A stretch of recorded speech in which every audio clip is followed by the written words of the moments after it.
Do your part. As you know, the classroom has been garbled by YouTube and Facebook, and this is an important conversation, one that I've been wanting to have for a long time. So text and tag and call and let your friends know that we're going to have a conversation with David Weiss about the flat earth. So let me go ahead and start the record, because we're recording for BitChute and Odyssey and all the places that don't hold on a second. I'm getting a call right now that don't censor us. So here we go. I'm going to start the recorder. Okay, be ready today. We are going to have a wonderful conversation. I want to say it right now. If anybody says anything against my guest or insults my guest, then you'll be deleted. But I will tell you, the conversation today is going to be respectful, and all your comments should be respectful. It's okay to question. Make sure you type a Q, write your question down. But and then at the end of the class, at the Teacher's Pet Corner, we'll ask your questions. So today, we're going to be talking to David Weiss about the flat earth. So open your mind, be curious, not critical, and it's time to dance and learn and grow together. Fasten your seatbelt. Here we go. The Lillian McDermott Show. We love, we fear, bridges we burn, we make mistakes, then we live and learn. When life gets tough, and it seems like your best ain't good enough. If you're in need of hope, you know where I'll be right here, right here. And when you need a friend, you can count on me. I'll be right here, waiting for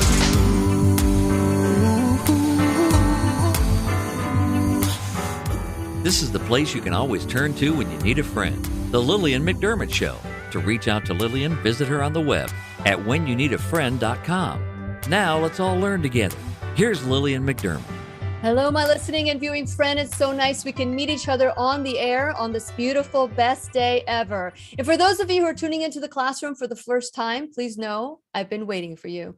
This is a safe place where you can go to when you need a friend. It is my commitment to provide alternative ways and natural ways to heal. And it is my mission to make awareness, responsibility, and truth a part of our everyday life. And I hope you, my listening and viewing friend, will feel inspired and empowered to embrace a new truth and live the life of your dreams. Now, as you know, the whole purpose of this classroom is to be curious, not critical, to learn and grow and learn from other people. But it's really easy when we have a difference of opinion to dismiss somebody. Maybe somebody's coming with a new idea, and it might take 20 years, 100 years before that new idea becomes heard. And so today we're going to be talking about a topic that a lot of people call conspiracies. A lot of people, and as you know, with the things that we've been talking about, I've been called a conspiracy theorist as well. So anybody can be called a conspiracy theorist just to shut them down and disqualify and disvalidate what they're saying. So today, we are going to be talking about the flat earth. How many of you are quick to dismiss without having a conversation? Well, today's conversation is going to be kind and gentle, and it's going to be a basic conversation. So for those of you who are way up there in the flat earth, you know everything about it. This is going to be like a basic 101. It might go deeper as we progress, but we are going to have a gentle and kind conversation where we get to learn and come up with your decisions. The best way to make a decision is to know both sides. And that is happening with the cancel culture, where nobody wants to listen to any perspective other than your own. So today we're going to be listening to David Weiss, who's well known in the flat earth community as an expert. And I am so excited that he is here. So since it is our sole purpose in life to give and receive love and knowledge, I am grateful that David Weiss is here to do just that. Welcome to the classroom, David. We've been waiting for you for such a long time. You say that to everybody, Lily. Come on. No, just you, actually, just you. That's nice. We have really tried for quite some time to get a hold of somebody to to talk about this, because I actually use flat Earth versus sphere as an example of how people can argue this passionately and have valid facts and never listen to each other to come up to maybe there's a third way. I don't know. So share a little bit about your background, David, and what led you to become passionate about flat Earth to the point where you have a podcast and your life is about this too. Yeah, that's a big question. Lot of answers there. So keeping it as short as I can. I'm not a conspiracy theorist. I'm a reality analyst. I like looking at things. I don't like being told something that doesn't make sense and have to believe it because a guy in a bow tie told me or came out of a Rockefeller funded textbook. I don't like things that don't make me feel right when I'm like that. It doesn't make any sense at all. But well, everyone else believes it, so I'm going to believe it. Well, that's no way to live life because the majority of the people are in the Matrix. And the documentary with Keanu Reeves, known as The Matrix, and I call it a documentary because it basically is. The Matrix is the heliocentric system, the heliocentric ball system. It's a prison for your mind. So how does this relate to health and everything you talk about? And the truth is, if you're living in fear, if you're whatever you're afraid of, it infiltrates every cell in your body, and you create your own health and wellness. Your thoughts are the biggest factor in that. So if you believe you live on a heliocentric system, well, you're careening through space. You're spiraling through space at 1,000 miles an hour, spinning at 1,000 miles an hour, orbiting at 66,000 miles an hour, chasing the sun at 500,000 miles per hour. An asteroid could take you out at any time. The sun could blow up. A supernova could happen. Aliens could come and invade us. So many things could happen. And well, that's ingrained in every cell in your body. That fear lives with you all the time. Sure. And it's only when you unplug from the Matrix, the heliocentric system, that you can start to see the world. So what does the shape of the Earth, and by the way, flat is not a shape.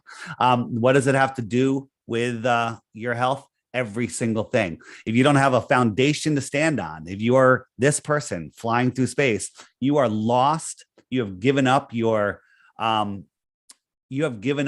ability to understand and use this creation that we're at the center of. We are at the center of creation. We're not an infinite speck flying through space. So with that said, I was doing a podcast on stuff that isn't real. So big events that happen, which we're not allowed to talk about on YouTube. Got it. And flat Earth came to me. And I, just like everyone else, you're an idiot. You're banned from even commenting on our stuff. Stop watching my podcast. You're not smart enough. And I was that guy. I would be banned in your comments. If this was new, if I just heard about this, you'd ban me after my first comment. I was that guy. And then I was forced to look and forced to try to prove the globe. And that's how you become a non-globe believing. And again, belief is easy. You believe, did I tell you where I live? Where am I? Did I tell you? I'm in Connecticut. Oh, okay. Do you believe I live in Connecticut, or do you know I live in Connecticut? I did not research that fact, so I am going to take you for your word right now. So you believe. Belief is easy. It takes no research at all. Right. You can believe anything you want. But to figure it out, you'd have to go on. Hey, you go on Facebook. Oh, I see his friends. They're in Greenwich. Oh, I found his high school. He played football with Steve Young, who went to Greenwich High School. Oh, that's where he lives. And then you can know it. Right. Yes. But people we're trusting people. You and I, we just met first time right now. I trust you. You seem like a really trustworthy person. You say something, I'm going to believe it. I'm not going to research it most likely because if I researched everything, I wouldn't be able to step out of the house. So belief is the enemy of knowing. And then your ego. All right. If I say, hey, by the way, are your parents still alive? Are your parents around? They are. Are they nice? They are nice? My greatest teachers. Okay. If I told you that when you were a child and when you went to bed at night, they went outside and ate babies, you wouldn't believe me. Okay. Right. Because that's just horrifying. And you, it would destroy your entire worldview. And you probably would refuse to look at any evidence. That's the gravity, bad word, of this situation. We are taught that we live on a ball flying through an infinite space vacuum.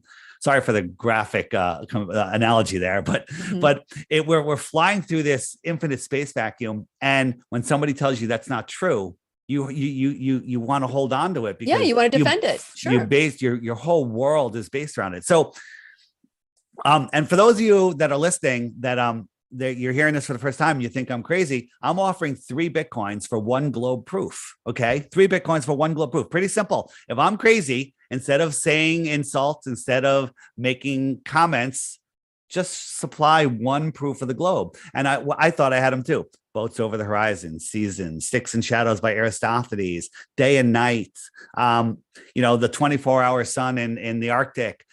I thought all of these were globe proofs, but when I actually went to look, most of them are flat earth proofs. Okay. Well, that's good because I have similar questions like that. And I will tell you, I can resonate with you already because I was the person who thought natural health was crazy and you take a pill and that's how you get better. And that's, pharmaceutical. When I first started this class, it was a radio show and it was about, the latest in pharmaceuticals and, being about being a good friend and being polite to one another. But, would bring allopathic doctors and they would talk about the latest in pills. And my registered service mark today is you can take a pill, you can take responsibility. It's not that I'm against taking a pill. I'm just for doing everything you possibly can. And I can't even count as many times as if I said, don't believe me. I don't want anybody to believe me. I want you to listen, be curious, do your own research. That's and what I say. I will say to you that for every hour of the classroom that I present, what people don't understand is I research 4 hours. I've looked at your videos. I've done everything, but still I understand that this is flat earth, questioning the flat earth 101. And so, because I want to bring people up where I'm at or meet people where they're at. And I have used, even though I don't have I believe it's a sphere, I got to protect it, or I believe it's flat, I got to protect it. I don't have that. I'm open. I'm curious to what you have to say. And I want to encourage everybody to be curious and ask your questions. Make sure you type in a Q, write your questions down. We'll have about 5 or 10 minutes after the classroom if we don't have time to for the Teacher's Pet Corner to answer your questions. So when I first wanted to hear, so how long has it been since you've been passionate and learning about the flat earth? 2015, 2016 is when I started looking into it.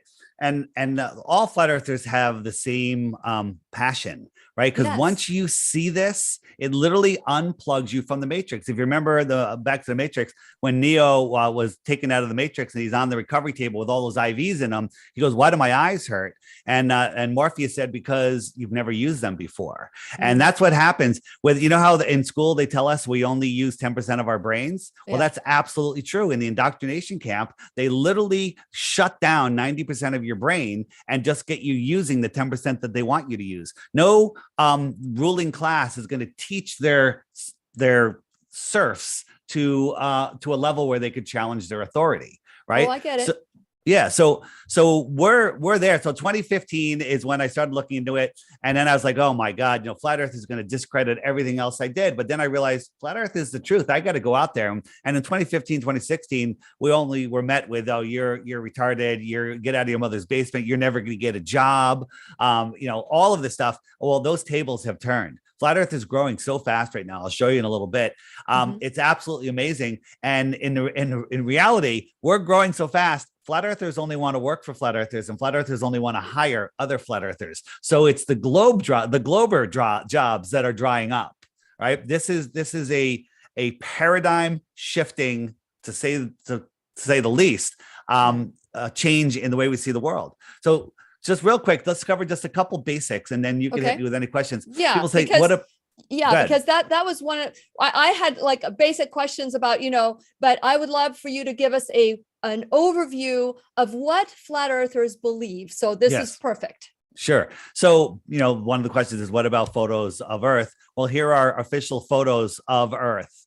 These are just paintings. Okay. These are, NASA even admits that they don't have a photo of Earth. This one here, which was on everyone's iPhone, called the Blue Marble. The guy at NASA, the visual artist, said he made it in Photoshop. He did an interview where basically he said that he had data and he painted it in Photoshop to make it look like what people would want to see. When people think of flat Earth, they think of this, right? They think of a disk in space. And when every time a mainstream piece does mainstream news agency does something on flat Earth, they use this image. This is from the Flat Earth Society. Flat Earth Society is not flat earthers. Flat Earth Society is government controlled disinformation. Well, and when you sense. Google flat Earth, as you know, you're going to end up with this picture. Yes. And then people use that picture. We're not a disk floating in space, right? So how does that work? If we're not a disk floating in space, what are we?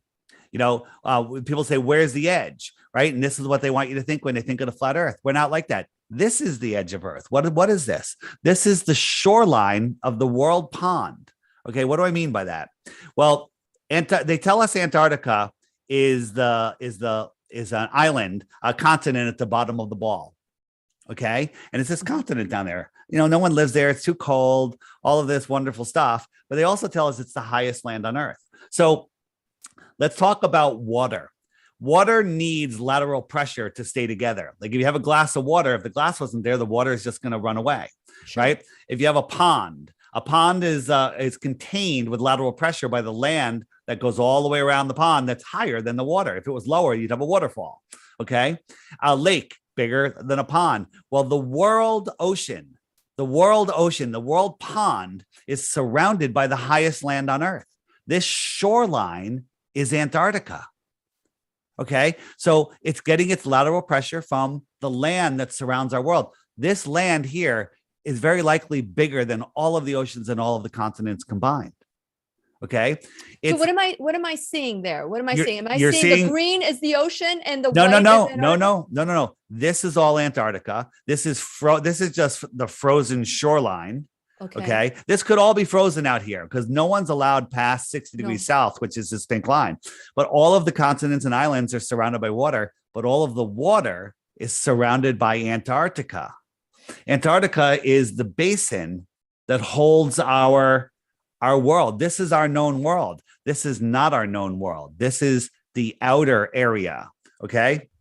And then now real quickly. Okay. Go ahead. You had mentioned, and I'm going to ask if I can, if you Sure. want me to wait till you're done. No. Go ahead. Interrupt anytime. So you had mentioned that the guy from NASA made an image of what he thought we wanted to see. Mm-hmm. Who created this image and how did you acquire this? Have people gone up and taken these pictures, or is this also an idea of what the flat Earth is? Well, we can. So let me go here. First, this is pictures of Antarctica. They're all cartoons. Why is Antarctica the only place on land that there are no? Well, it's not the only, but there's no pictures of Antarctica from space. But when you say, have we taken a picture of the flat Earth? Well, this is the balloon at 127,000 feet. That's as high as we can get. Okay. We can't get much higher. I think the highest they've ever gone is like 73 miles. All right. And we can get into that in a little bit. So people say, well, show me a picture of the flat Earth. Imagine if you had a room, 10-foot high ceilings, and that room was 25 miles wide. I'd say, take a picture of the whole room and I'll believe it's 25 miles wide. Well, you can't, because a tenth of a mile later when you're looking down the room, the ceiling and the floor are going to merge. And that's the limit of your vision, right? Because everything gets smaller to the point where you can't see it anymore. Okay. Things don't go over a curve. It's the same thing when we're looking out over the ocean. All right. So we live in the Antarctic basin, and every test that we've done looking for, like the first thing people say, I've seen ships go over the horizon. Well, scientists, Bill Nye, the lying guy with the bow tie, and Neil deGrasse Tyson, the failed actor, they'll tell you that the Earth is too big to see the curvature, right? The Earth is too big to see the curvature. But for some reason, when we can see boats go over the horizon. So our vision works. If you go out on a cumulus cloud day and you see the clouds are kind of sitting on a deck, 5 or 10,000 feet in the air. And then 20, 30, 40 miles away, they merge with the horizon. Even though they're still that high, you can't see the space between the land and the clouds. They just come together. And that's the limit of your vision. Okay. So when we zoom into that, we make it bigger. So here's an example. So we got, whoops, let me just go back a second. I do that sometimes. All right. So we go, look at me. All right. So here we go. Transition. All right. So the limit of our vision is right here. But as we zoom in, I'm making that bigger. And as I make it bigger, I can see that there's actually a sailboat there. Mm-hmm. Okay. And then I'll zoom all the way in. Here's the sailboat. Now watch that sailboat disappear behind these little waves in the foreground. Right? This is how our eyes work. So the hull of the sailboat's disappearing. It's going all the way up to the windows. And now it disappears. Now a glober would say that it's over the curve, but I just proved it wasn't over the curve because I zoomed in. I made it bigger. Yeah. Right? So like this ball, can I hide this ball behind my finger?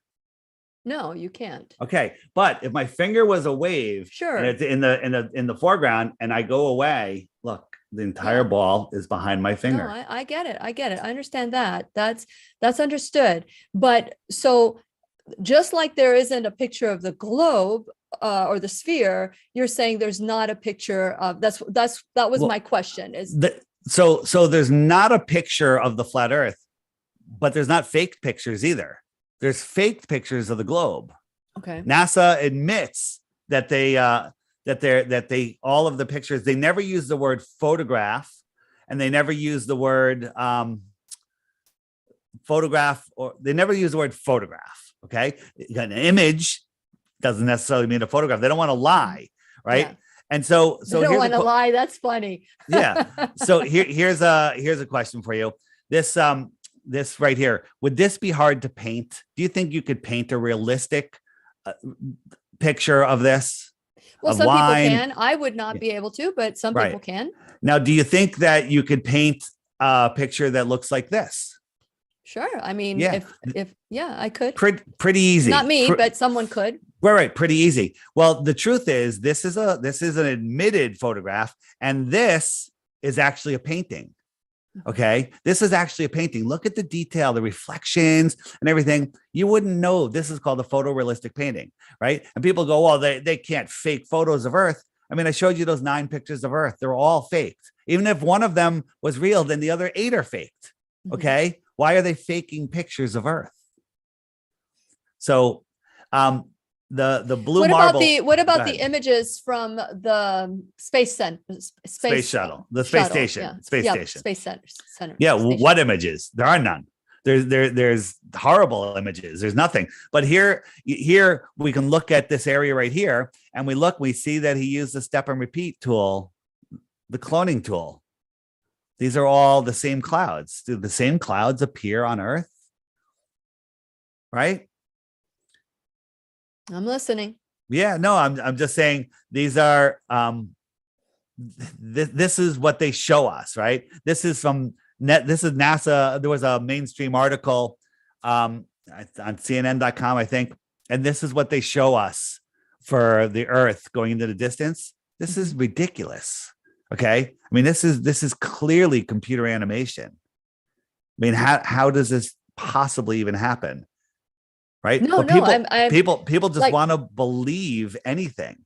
Well, I am aware that since 1981, William Casey, this is a quote from the CIA director, said, "We will know our disinformation program is a success when everything the American public believes is true, and I believe the world believes this too, is a lie. So everything that we believe is true is a lie." And so that is a quote from William Casey that woke me up. It really woke me up. That was like after my first year of doing the show on radio. I was challenged to go raw vegan, believe it or not.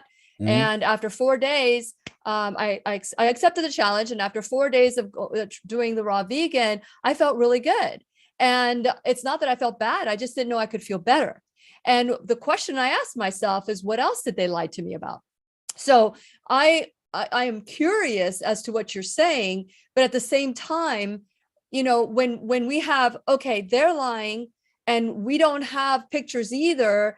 I mean, how can we, is it possible that someone can go up and disprove and show that Antarctica is around? Is there anyone that has been able to do that? There's a lot of people that are billionaires that could afford to do that.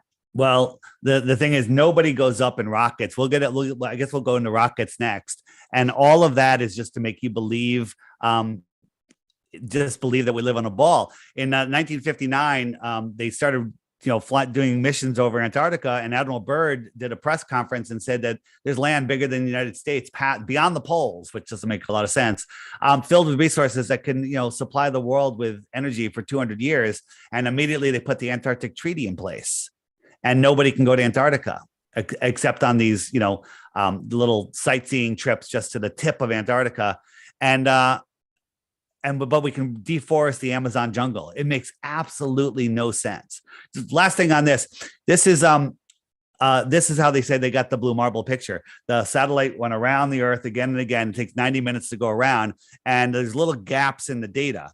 Little gaps in the images because the Earth is a ball, of course. But if you look 90 minutes later, why are these clouds spanning these gaps? Why are the clouds not completely different? 90 minutes later, those same clouds are going to be there. 5 minutes later, they wouldn't be there.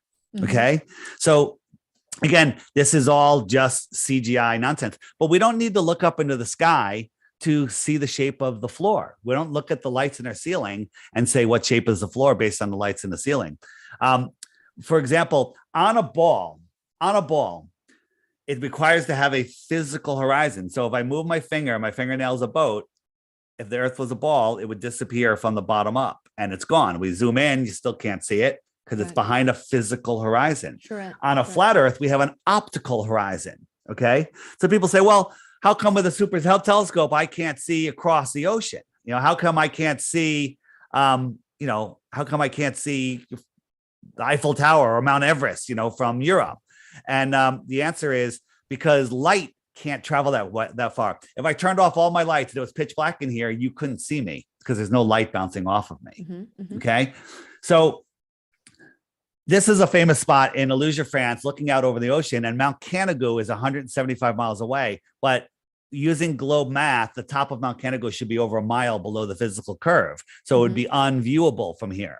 But twice a year, the sun on its migratory path in between the tropics lines up with this viewing spot and Mount Canigou.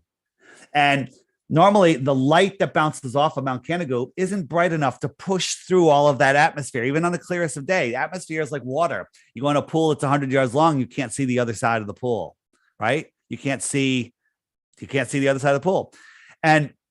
But when the sun lines up with it, the sun's light is the brightest light in the sky. It can push through, and all of a sudden you see that it backlights Mount Canigou.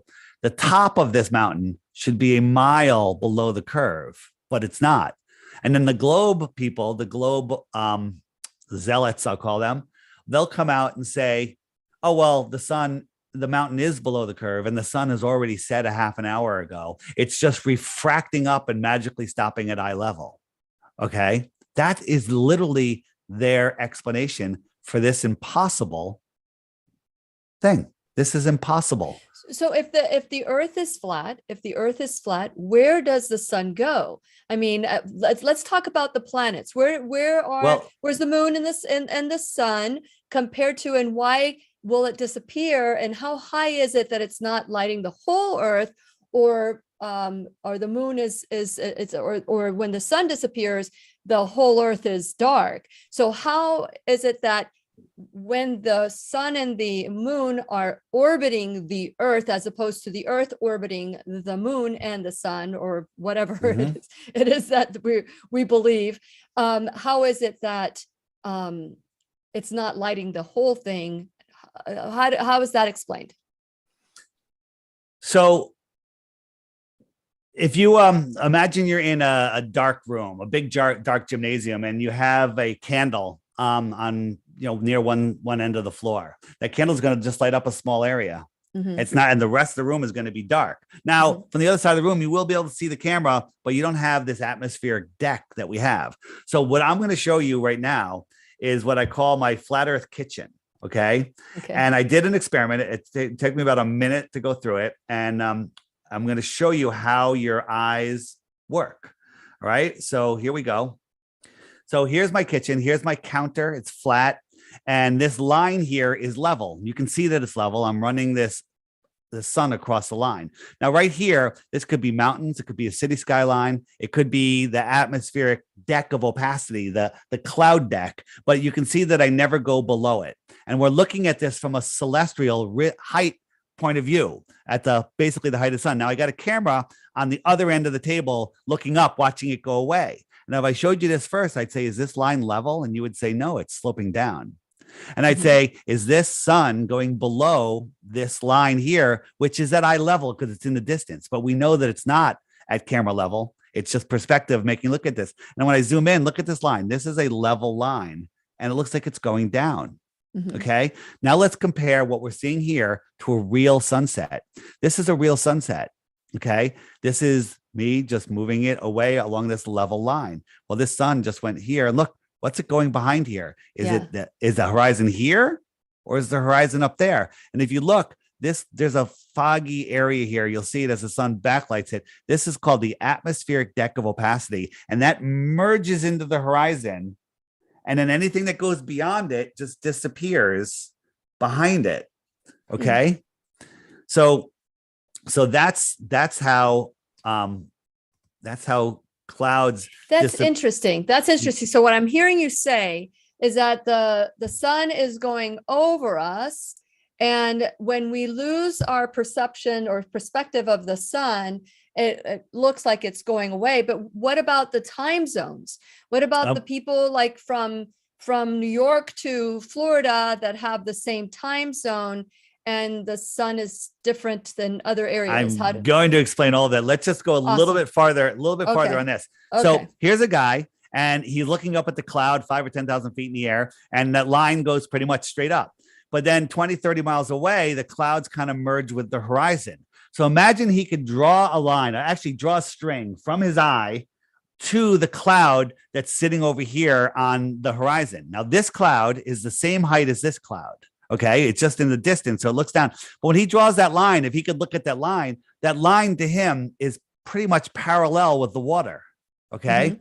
So he sees a level line. Now, what would you see if you were standing underneath that cloud? Well, I would have a different perspective, of course. Would you see a level line over the water, or would you see a line sloping down from the cloud? So I'll show you a quick view over here. So you're here. This is what you would see. You would see a line going down. This man sees this line as parallel with the water at his eye level. Okay. That's how he sees the world. This isn't a theory. This is actually how our eyes work and how perspective works. And now if the sun, so this line is his horizon. This cloud deck is literally, it's opaque. He can't see through it because this is just where the atmosphere becomes opaque. And as the sun travels across the flat earth plane, this guy over here will see the sun disappear like this, but that's not how he sees it.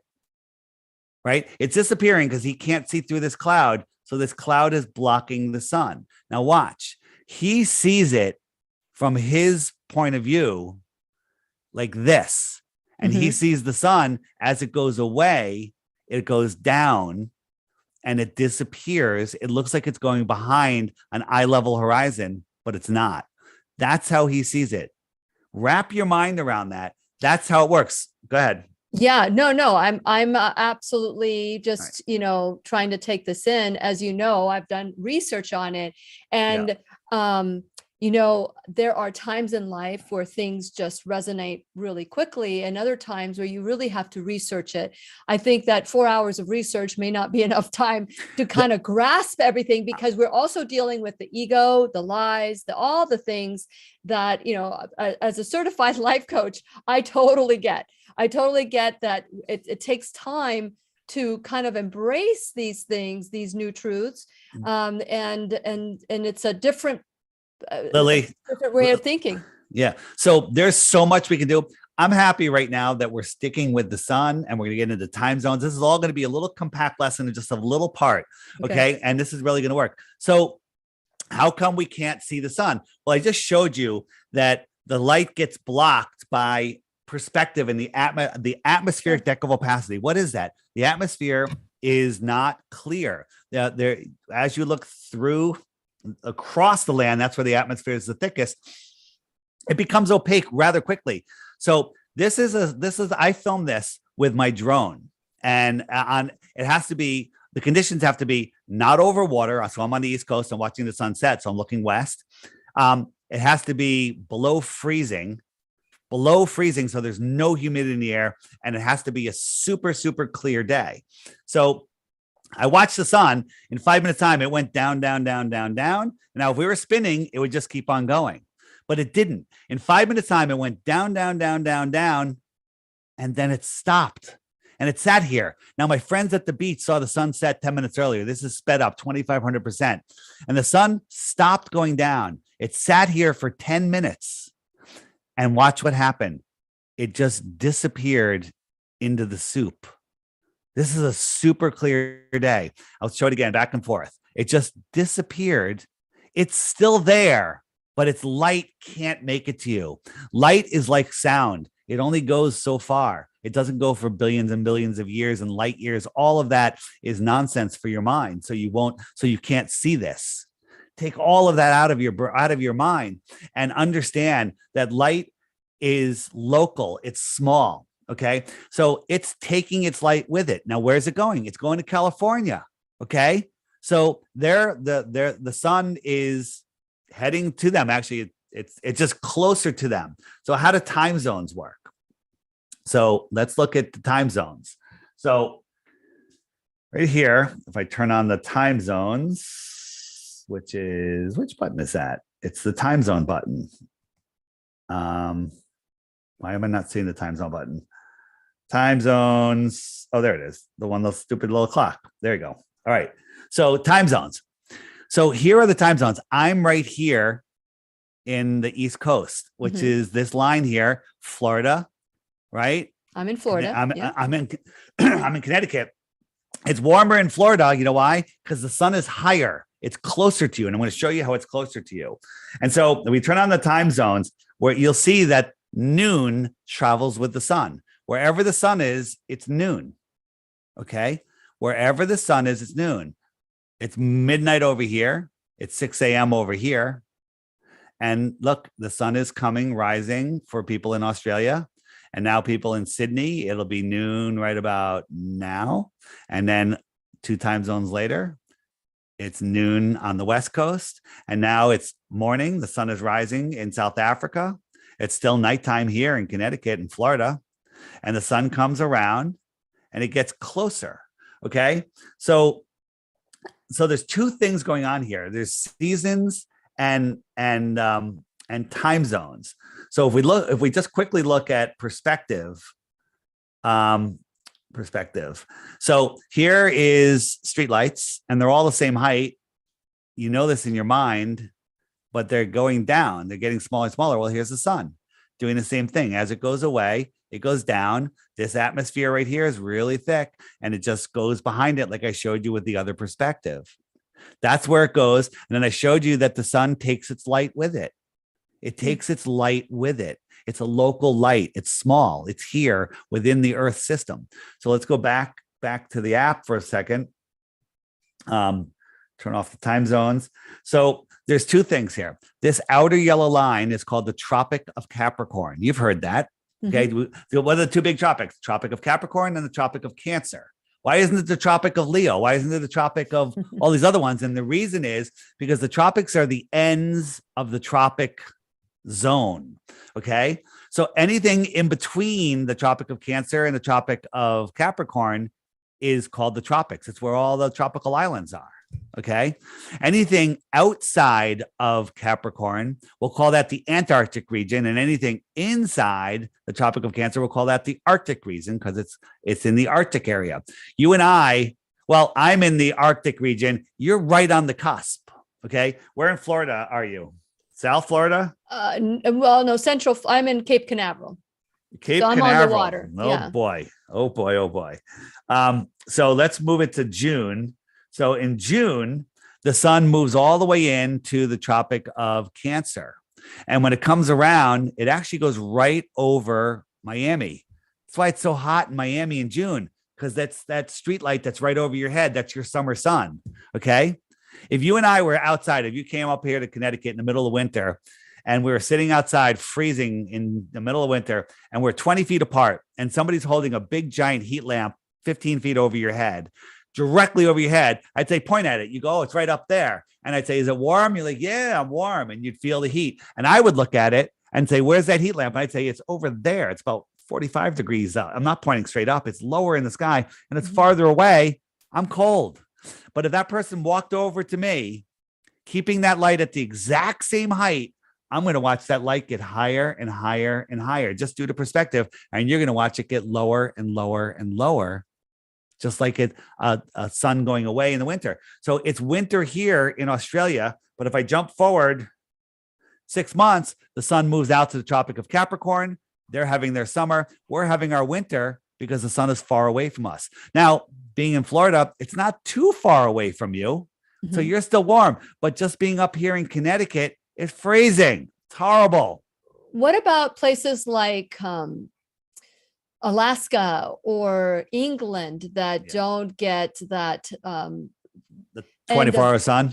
That 24-hour sun, or in England never get the sun, so it's all raining and all well, that's weather systems. So, but the sun sets because it's going away. Like if you had if you were on a street with street lights, perfectly straight street, went on for miles and miles and miles, well, you're only going to see the lights for half a mile. No, I get right? that. Yeah. And they're all going to merge into the ground. And so all the other lights, you can't even see them. They're all gone. Right now, with the celestial object, the sun, an atmospheric deck of opacity in there, everything's going to be hidden and no telescope can bring it back because it's something solid. So that's how seasons work. Seasons make no sense on a ball. Think about this. They tell us that because the sun rays are all coming in parallel, not true, right? And that because we're tilted away during our winter, the light spreads over a bigger area. And that's why it's cold, because that light is spread out. This is what we're told, right? But that makes no sense, because in the morning in Connecticut here in June, when the sun rises, just appears on the horizon, within the first few minutes, I can feel that heat on my face and I can get a tan. And that's the most severe tilt it could be. It's all the way, its light is skimming across the earth. It's not coming in at any right angles or even, any direct angles. It's skimming across, and I could have that sun and I can get a tan first thing in the morning. But in December at noon, when the sun is high in the sky, maybe 50 degrees, coming in at a much more direct angle. And did you know during our winter, the sun is actually closer to Earth? Okay, 3 million miles. You mentioned that closer. Earlier, and I caught that, but yeah. So I can look up in December here, and I can't even feel the heat on my face. I can lay out in the sun, and I won't get a tan. How is that possible? It's closer. It's more direct than in June when at sunrise. It should be, according to the heliononsensical baloney model, it should be arctically freezing every morning in the summer, but it's not. Mm. Well, I tell you what, I'm going to take a little pause here because I want to make sure that all of you, and I have not read your questions yet. Make sure that if you're writing a question, type in a Q. And when we're done in the Teacher's Pet Corner, we'll ask your questions. I will just ask anything that says a Q with our time allotment that we have. But I want to encourage you to go to whenyouneedafriend.com, because this is where we have these kind of conversations that are respectful and conversations to learn about a different perspective, because I really believe that when we know both sides, that's when we can truly make an informed choice. So please go to whenyouneedafriend.com. While you're there, please subscribe. We talk about a lot of health and wellness issues. And before we start talking about why is this all important, why is the information that Dave is telling us so important? And so we'll get to that in a little bit. But before that, I want to encourage encourage you to subscribe to my channel. That way you'll know who's in the classroom. You'll have a directly, like if you're watching today and you are a subscriber and you want to learn more about Dave, all you have to do is go to my blog that we sent out last week, click on his name, and it'll take you right to his website. And his website is theflatearthdave.com. Flatearthdave.com. Flat, not the. Not that. Okay. Flatearthdave.com. Flatearthdave.com. Good. I'm glad that we got that. But go there. Also, while you're at whenyouneedafriend.com, like and subscribe, follow all my social media, especially BitChute and Odyssey, which doesn't censor me right now. And so then also check out my sponsors, support them the way that they're supporting the classroom. Another way that you can support the classroom and growing is you can go to my Shop Now bag. We have a lot of workshops that we're doing. We're doing one on survival. It's called God's Plan for Real Survival and Health with Gary Thibault. We're going to learn 12 weeks and how to be independent from government and resourceful with our own property and land. So check it out. We're also doing a body code with Dr. Bradley Nelson. There's so many different ways. And we have DVDs and online with Dr. Lorraine Day, which is the Book of Revelation and the 100 Lessons from the Exodus. And you can check out those workshops. You will find them at whenyouneedafriend.com. And finally, you can become an enrolled student in the classroom. So if you're looking for a place to donate, you're welcome to donate at whenyouneedafriend.com. And we really appreciate anything, your time, your talent, and your treasure. Today, we're talking to David Weiss, and his website is flatearthdave.com. So if you're curious and if it's piqued your curiosity and you want to research more, this is a good research, a good site that I've been following for a while, and very grateful to Dave. Thank you so much for coming out here today. Time is just flying. So why is this important? Because we haven't even dipped our toe in this, because there's even so much more. We may have to have a 102. So why is all this important? Why do you think there's been such a huge lie behind this? Yeah. So just a real quick thing. One of the best, or probably one of the best, I mean, there's so many proofs that we don't live on a spinning ball, is that the globe cult comes around. They follow me everywhere, and they only have insults. They've never come up with a single proof of the globe. You'll find on your video all the there'll be comments. There'll be people commenting on every person's comment saying, oh, Dave Weiss is a scammer. He's a clown. He's selling apps, blah, blah, blah, blah, all of this stuff. And they never offer a globe proof. And then when you go look at their channels, there's nothing on their channel. They either just joined YouTube or it's just an empty channel for years. Yeah. It's like, so like ask yourself what's going on there. And then also YouTube doesn't promote you can search for a video by name and it doesn't show up. If you search top 10 reasons the earth is flat, top 10 flat earth proofs, you get top 10 globe proofs. Okay. And they're all just these hit pieces after hit pieces. So sure, I saw that. I can witness to that. Yeah. So the question is, why the lie? I'll explain it, but one of the best places in my app, the Flat Earth, Sun, Moon, and Zodiac Clock app, if you hit the question mark button and you scroll down to the bottom or close to the bottom, why the lie? And there's some great videos right there, but I'll go over the why the lie. The answer is to control your mind. It's the controllers of this world don't want you to know that you're at the center of creation. They don't want you to know that nobody has authority over you. They don't want you to know that your thoughts create your reality. They want you living in fear. They want you serving them as masters. They're trying to be God. They don't want you in a situation where you can deny the creator. I used to be agnostic. I don't want to call myself an atheist because that sounds kind of anti-God. I was just like, I believe in evolution. I believe the whole thing. And, I'd be listening to podcasts and the great stuff, great information. Then I'd find out that, they're Bible people. And then I would just delete everything and I would go somewhere else. And then when I looked into the flat earth, I found out Wow, it's crazy to think that this happened from a random accident. You crash 100 quadrillion airplanes into a mountainside, a laptop computer doesn't emerge out of those crashes. But you have to believe something far more miraculous than that happened here. None of that makes sense. So when I realized what this place wasn't, then I realized there's a creator. Okay, who's the creator? That's your own journey. I don't get into anyone's business. That's your own journey, your relationship with the creator. It's your own business. Okay. But there's a creator. And when you find that out, all of a sudden you unplug from the matrix. You stop believing all the nonsense and you take your power back. With all the nonsense going on in the world right now, the way they get away with it is because most people are spinning out of control. They're lost. They're all distracted. They're so distracted. They're distracted. They're shiny new thing. They feel insignificant, right? Well, I feel significant. There's a lot of people that are doing pretty well, but imagine if they grounded themselves and they really knew who they were, and they really understood how this world works, and then they really understood that astrology is the real science and astronomy is all made up nonsense. Even one of their head scientists, I think it's Michio Kaku, has said, in science, when you're off by a scale of a factor of 10, that's considered horrible. But in cosmology, they're off by a factor of 10 to the 120th. Okay, power. All right, that's 10 with 120 zeros. Right, that number doesn't even exist. It's too big of a number. Right, a trillion is 10 zeros. Right, 10 zeros. Okay, 1 trillion seconds.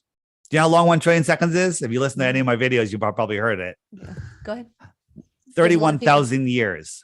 Oh. 31,000 years. Just the way. Why am I saying that? To show you how big a trillion is. Okay.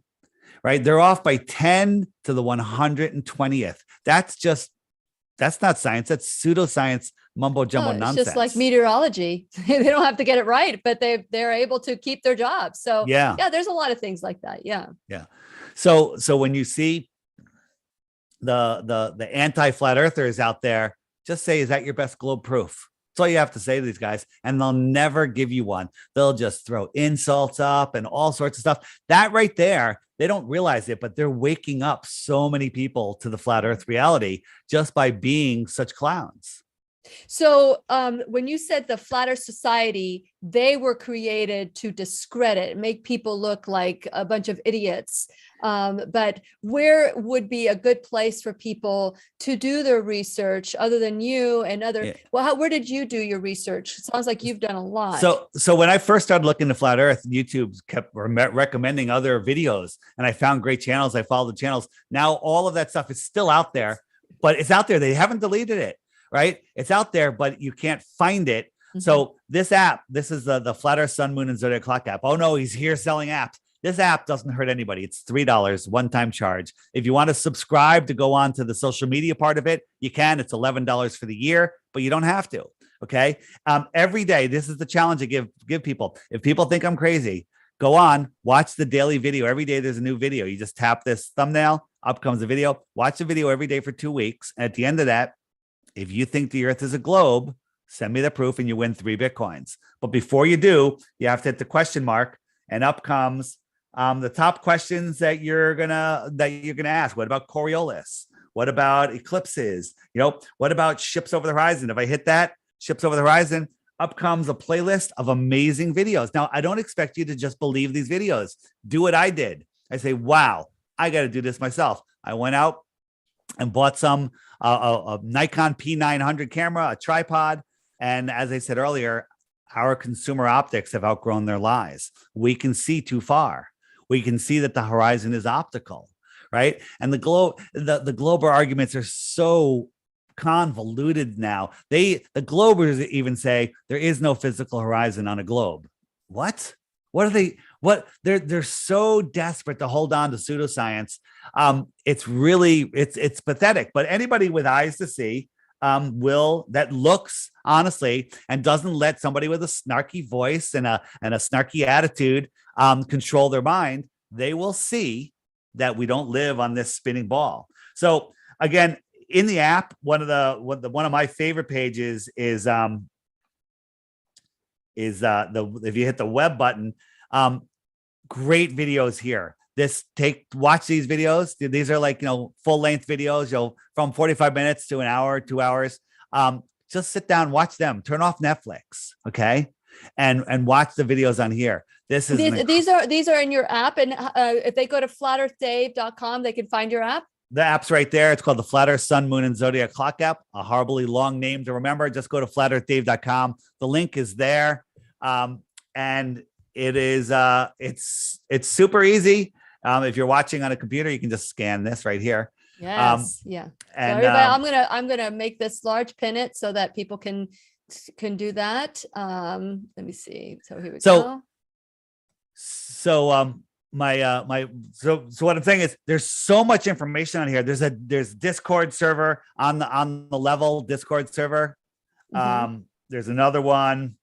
There's all sorts of stuff about rockets. Oh, we didn't get into rockets. We're going to get into that. Well, we're going to have to get you back. We're going to have to, because we have 1 minute left, and we have, and so we want to make sure that we are able to do the teacher's pet corner as well, and and here we go. So I am very curious. I hope all of you are curious too. We're going to check out your questions. So if you're listening on podcast, or if you're watching later on, just know you can listen to the entire conversation or watch it on BitChute and Odyssey and Facebook and YouTube. So thank you so much, Dave. This has been great. I think that we need to have Flat Earth 102. So if you're welcome to come back, and we'll continue this conversation soon. Okay, thank you. Thank you. And please remember, we'll be right here waiting for you worldwide at whenyouneedafriend.com. This is Lillian McDermott and David Weiss wishing you love, peace, joy, and unexpected abundance. Make it the best day The opinions and advice expressed on the Lillian McDermott radio show are intended for the individual callers and guests on the program and are presented to our wider audience solely for general educational purposes.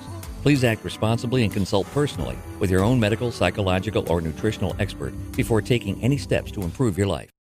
Okay, so we have lots of questions. Is there anything that you would like to say before we get started with the questions that you weren't able to say because there were so many? It's 1 hour is just not enough time. So I've been doing this for 5 years, and 5 years is not enough time, or longer than 5 years. So here's the thing: the questions go on and on and on. But here's the question: if you like catch NASA faking zero gravity on the space station once, isn't that enough? If you catch them faking it 50 times, isn't that more than enough? If you catch them using green screens in swimming pools when they're doing fake spacewalks, isn't that enough? Okay. How many times you need to catch them faking a rocket launch to realize that they're faking everything? And the answer is, for some people, nothing will be enough. If Elon Musk sent his car to Mars, and it was so fake that Elon even said at the press conference, you can tell it's real because it looks so fake. We'd have better CGI. That's a quote. Okay. But I even think Elon could come out and say, we faked the whole thing, and admit it. And there's people that go, nope, no, you didn't. No, you didn't. People just want a belief. They have this need. I think our next conversation needs to be is, can you imagine the thousands and thousands and thousands and thousands of people that would have had to continue the lie, astronauts and all these people that come together. I mean, that's what is difficult for me to kind of grasp, all the people. It reminded me of when what's his name, Brian Williams got caught telling his story about being shot down in the helicopter. And that one story, that 12, because he lost his job, but I'm thinking, wait, there were pilots there. There was the military was there. There were video cameras there, but Brian Williams got, booted, and it was just a safe face to me. And that from that moment on, I never saw Brian Williams, never saw the news. So I could understand smaller scale, but the truth came out. So with NASA and all these, that's just so many people involved. How could they all be protecting the same lie? There's not, we've spoken with people at NASA, and everything is compartmentalized. You don't know what the person next to you is doing, and you're not allowed to talk to each other. And people that were in the control room for the Apollo missions, they said they practiced so many times in simulations that they couldn't tell the difference between a simulation and the real events. Wow. Why is that? Right. And they're being duped too, is what you're saying. They're being duped too. All NASA rockets, they all curve up and they go out and they crash into the ocean out of sight. This is this right here is a landing that happened the other day. So I don't know if you're aware, they launch these rockets up now, and then the first stage comes down and lands upright. Mm-hmm. Have you seen this? Yes, I live overlooking the rocket launches. Yeah. So, but you've never see you see the rocket take off, and that's something they're just sending up there. There's no people ever on it. But watch this landing right here. Watch this. I'm going to make you big. Make it big. Okay. And so this is coming down. It's falling out of the sky, and then this little fire is going to stop this thing and keep it upright. This thing weighs like 40,000 pounds. It's like 20 stories tall, and it lands on this raft where there's side winds. How did this thing fall from space and land on that little raft with no one to see? But there's a problem. Watch what happened with their layering. Watch right here. Look at this. This is all fake. This is not edited. This is their footage just from a couple days ago. Do you see that? Do it again. Do it again. There it is. Do you see the square? Yeah. What is that? A rectangle? Yeah. Well, so it's showing you that their footage. This is their footage, but this is not what was seen by the regular people. No, this is what was seen. This came out. This was broadcast live. Wow. Right. And there's so many. Someone needs to get fired. That's pretty blatant. Well, sometimes I wonder if they do it on purpose. Sometimes I really wonder if they do it on purpose. And these rocket launches are so absolutely ridiculous. The amount of edits, I'm trying to find what was on this one. So this one's going up. They show the curve of the Earth, right? But if you watch, look, so we got the curve of the Earth here, and the announcer always goes, "Oh, we can see the curve of the Earth," right? And then they show another camera view, and then they show again. Let me just go a little forward here. So we got a little slightly different curve here, and then when they switch cameras again, what is this tinfoil? Okay.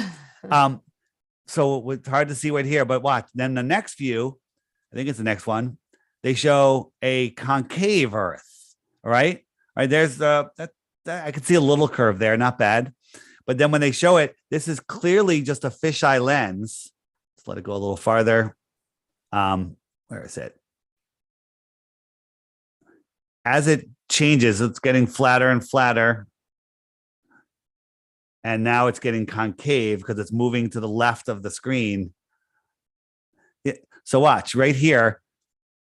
So we got this curve, and then when they go to the other camera, it'll be a concave Earth. And this is just a fisheye lens right there.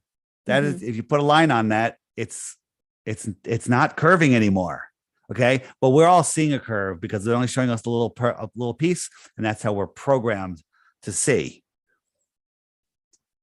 Amazing. Yeah. Well, you've piqued my curiosity. Yeah. I am open to learn more, and I hope that we can do more of this. I know there's lots of questions here, and again, if we see any questions that are demeaning to our guest or myself, they will be deleted. So don't even bother. And by the way, don't even answer anybody that tries to say something about you either.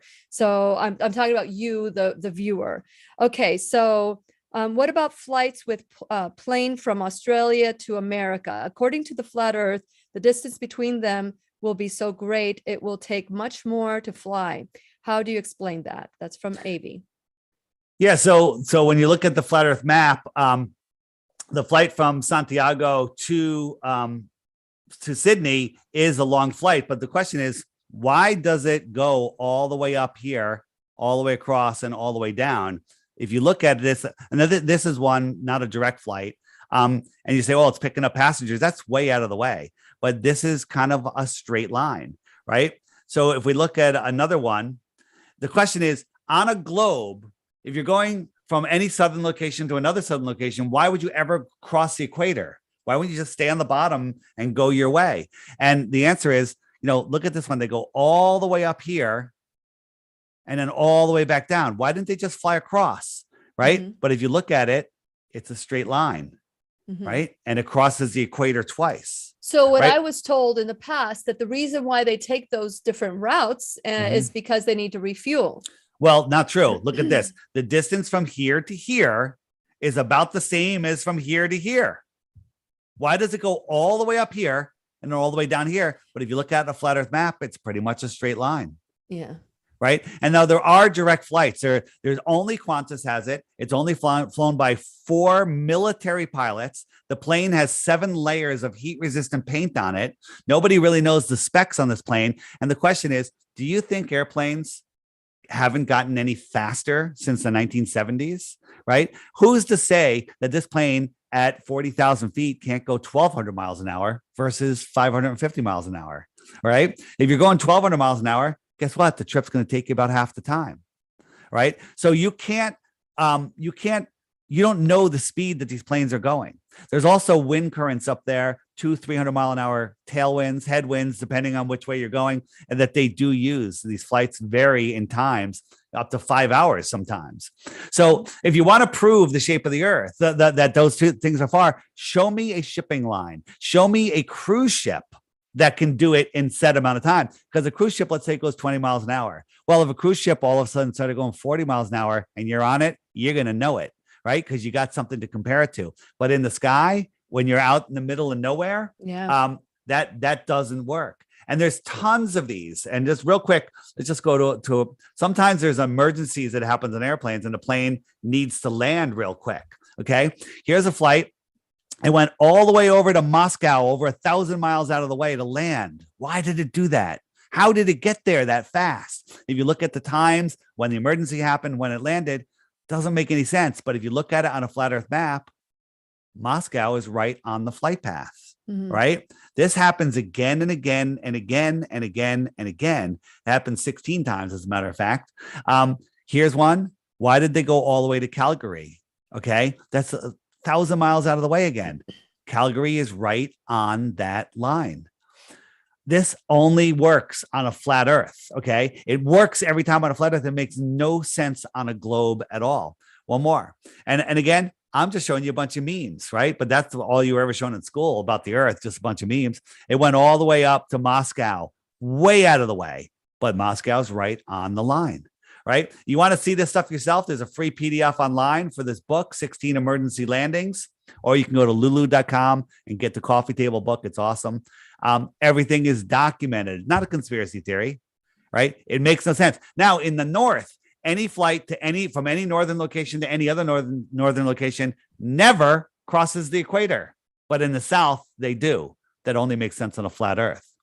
Once you understand this, then you start to see like, wow, that only makes sense on a flat earth. And airplanes fly straight and level over an earth plane. Think about this. If you're sitting on a runway on the equator, okay, you with me? Yeah. You're moving at 1,000 miles an hour. Okay. What does that mean? You're moving at 1,000 miles an hour. The earth is spinning at 1,000 miles an hour. Okay. So you're spinning at 1,000 miles an hour because the earth is 24,000 miles around, 1,000 miles an hour. Takes 24 hours to go around, makes perfect sense. But if you're up at Alaska, you're making a much smaller circle. Correct.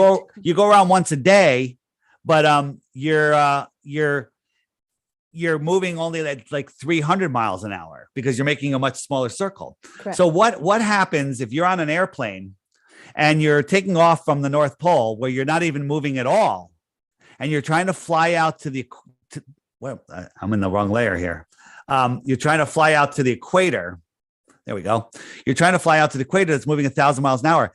This rocket or airplane has to speed up 1,000 miles an hour sideways just to be able to land in Ecuador on a north-south runway, right? Come on, NASA, launch a rocket at the North Pole and land it upright on the equator. How's it getting that sideways speed? Okay. People go, oh, well, gravity. What? Gravity is pulling the wind. How come at 40,000 feet, there's winds 200 miles an hour or faster that are outrunning the spin of the earth? We're supposedly spinning like this and the winds are outrunning the earth. That makes no sense whatsoever. You're presenting lots of different perspective. I think it's wonderful. So we have another question. It's Dean. It's from Dean. I'm a flat earther, but I do wonder why the clouds are lit from beneath at sunset. It's the only observation I can reconcile. And he says, thank you to you and I. Yeah. So that is also a perspective thing. But in the app, if you hit the web button and you go right here where we have this clown, and we hit debunking the debunkers, we scroll down, and there's a whole series on clouds right here. Bam, these videos right here. Amazing videos, and they'll explain that you're not seeing what you think you're seeing. It's all due to perspective. The optics of the sky are no way to prove the shape of the earth, but once you understand that you're not seeing that, and it doesn't happen all the time, and it doesn't happen the way you think. Again, I can't in this amount of time explain it, but if you watch these series, a lot of them are done by the channel P Brain. A lot are done by Taboo Conspiracy, but they're all here for you. So again, if you have something like where some globe zealot anti-flat earther says, oh, what about this? The videos are all here in Debunking the Debunkers. You can find their video. And it's not us just saying, no, they're wrong or fake. We show them. We use science. We actually look and think. We use our brains rather than not use them and just believe books written by men that we never met. Yes. No. I mean, it's very interesting information that you're providing today. And I am very curious. I have a question here. Can you explain why we see half the moon during the day? Absolutely. Well, so if you look here, the sun outruns the moon once every 28 times around. Okay. The sun laps the moon every 28 times around. So when the sun is opposed from the moon, the sun isn't lighting the moon like a spotlight. It's more of an electrical connection, and the moon is its own light. So when the moon is halfway over to the sun, it's only half lit. And look, it's going to move into the day sky right soon, right here. And now it's in the day sky, and you have a half moon right there. Boom, half moon. And now it's waning. It's getting smaller and smaller, and soon it'll be so close to the sun, it'll be harder to see. And then it'll start waxing on the other side. And that's simply how it works. Wow. Okay. A lot of people, a lot of globe believers, think that it's the Earth's shadow that causes the phase of the moons. That's totally not true. Now, before you got into this, were you into astrology, or were you into what is your background that you are so comfortable with the Earth and the moon and all these science experiments that you've done? What is your background when it comes to that? Well, I took 4 years of astronomy in college, and I was really good at it because I just memorized and regurgitated the nonsense that they told us, but there's really absolutely no proof of anything. I had access to a major observatory, which we booked many hours, many nights. And the one thing they tell you not to do is not to look at the moon. Okay. Right. Because it'll hurt the mirror. The light of the moon is so amplified, it'll break the friggin' mirror. And that's not true. But they don't want us looking at the moon because you'll start seeing things that don't make any sense. What is the moon? Biggest mystery of all. Okay. Nobody knows if any of the luminaries in the sky that we see are even physical. Okay. And there's evidence that they're not. I flew to Australia in the middle of the night for the Sydney Olympics. I left California, and this is long before I was a flat earther. And I love the stars. I was like, wow, I'm going to be in the middle of the ocean. The stars are going to be so amazing.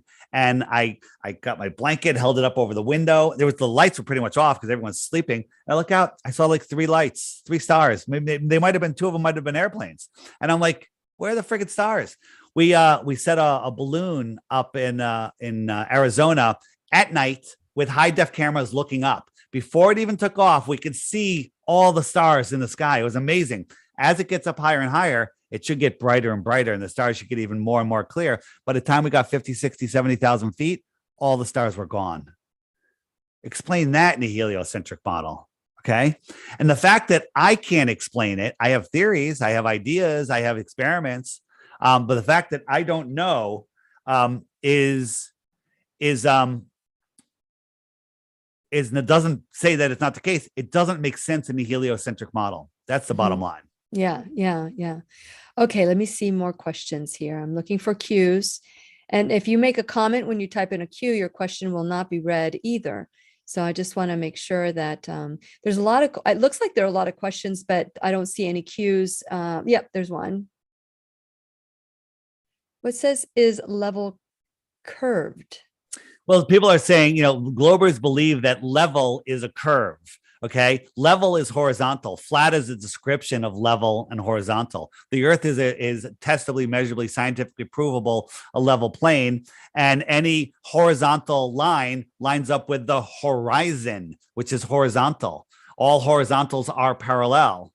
Okay. So on a globe, that doesn't work. Again, these are advanced thinking concepts that people are like, I was never taught to think this way. I can't do that. My brain hurts. Yeah. Okay. My brain hurts. Like Neo's eyes hurt because he's never used that 90% before. We're taught nonsense math in school, useful in some things, right? But we're not taught vortex mathematics. We're not taught sacred geometry. We're not taught stuff that could actually lead to us challenging the narrative that we're sold.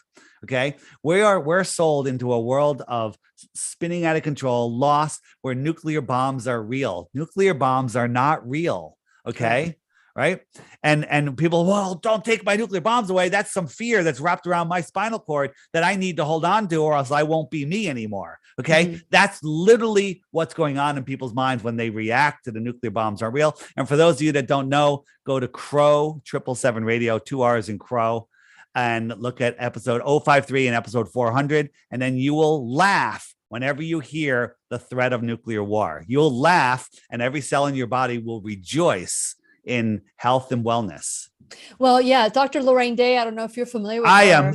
I love her. We've interviewed her. Alex Stein has interviewed her. Yeah. I think I've interviewed her. I was on Alex Stein's show as well. Yeah. Yeah. So she's a regular in the classroom. We actually did the book of Revelation, and we all did the 100 lessons from the Exodus together. She is amazing, most amazing person. Yeah. On the plane. Well, I'm glad you think so. And she is. She and I have been friends since 2013. The first time she was in the classroom, the first time I was not ready. I was not ready. Yeah, go ahead. Have you seen her work on the Boston Marathon? Oh yeah. So she's just so amazing. And there's just so many people they need that pain. Oh my God, the marathon was so horrible. Just listen to Dr. Day's interview and you'll be realizing, wow, the problem is people don't want to admit that they've been lied to for so long on such a grand scale. It hurts their egos. But when you unplug, all the flat earthers out there, we're all Neo at the end of the matrix. Doesn't matter what's going on in the world. Look at Neo at the end of the matrix. He is self-contained. He has taken his soul back, his life back, and he's making his own decisions. Versus Neo at the beginning of the movie, who's locked in his apartment, depressed, sleeping, and says something's wrong with the world, and all he wants to do is sleep. Well, many of us are asleep and it's time to wake up. And many of the conversations that we're having in the classroom have changed dramatically, especially in the last 2 years.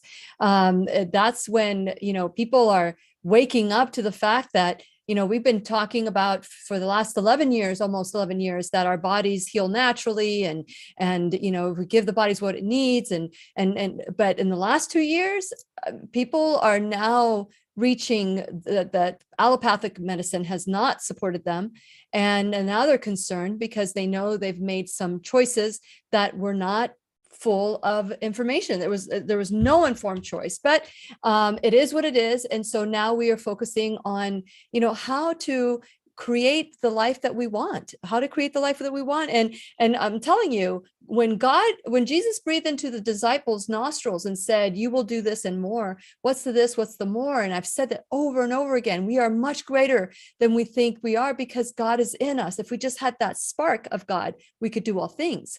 And so with God in us. And so I'm really excited about this conversation. And at the same time, I felt like inadequate to have this conversation with you because I know so little. And so this has just been, to me, like dipping the toe, even even though I did a lot of research, I figured, you're the experts, and now it's our turn to do even more research. So one more question. We've got some more questions. Do you still have time? Because I know you have. I can do one more and then I have to go. Okay. Well, we'll have you come back. How can you demonstrate gas pressure without a container? You can't. Earth is flat. There is no container. I mean, on the globe, you can't. There's no container. And so you can't have gas pressure next to a vacuum. The globers will say, well, the air gets lighter and thinner and thinner and thinner and thinner and thinner until it's nothing. And then it's adjacent to a vacuum. Well, in that world, I can have a shoebox and I can suck all the air out of the room and the air in the shoebox will stay there because gravity's holding it in.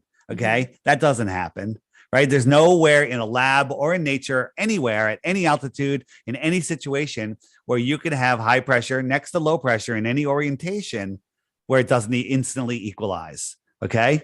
And that's a fact. And, but in Magic Globe world, they want you to believe, there's gas pressure. Well, pressure needs walls, needs to be contained to have pressure. In a gas tank, in a big tank of gas, it's thicker at the bottom, it's thinner at the top. Okay. But it's in a container. Make a hole anywhere in that gas container and all that gas is gone. Equalized into the room. Well, I tell you what, lots of food for thought today. I know that you are very busy. Let's get you back. Let's schedule some time where you can come back and we can maybe have you do a presentation. There's just, it's that when you're talking, David, I'm just like, my mind is like going like, oh no, this, warning, Will Robinson, we need to research here even more. But at the same time, I'm curious enough to say, you know what? Why is it that everybody's so upset about what you're saying? Because if you're saying it's nonsense, why do they care? Why would this be anybody's business?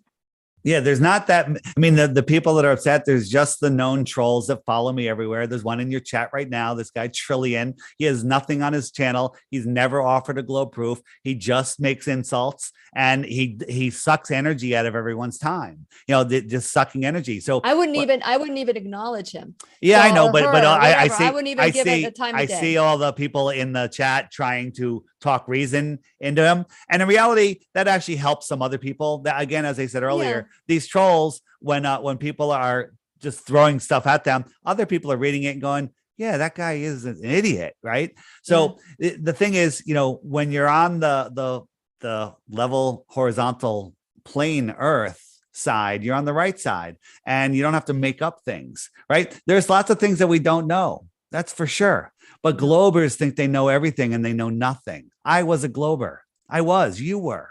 Okay. Yeah. And you're learning more and more. Again, the best place is, unfortunately, is my app. But if you don't want to get the app's $3. Okay.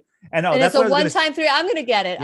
It's a one-time thing. But as I said, there is a subscription. Let me show you what that is. If we hit the handshake button, up comes a map of the world. Hold on, did you create this, Dave? I did, and there's more and more. I got a big update coming this week, and these are just the people near me. And now, if you notice, in some of them, you can see there's like a little chat head, a little figure. Those people have filled out profiles, so you can click on that one. So if I click on this one, here's that person, and if I click on the profile right here, I can see who they are. And people are literally using this for work, for dating, for friendship, for meetups. So right now, look at what you created, Dave. So right now, this is 50 kilometers. This circle here is 50 kilometers.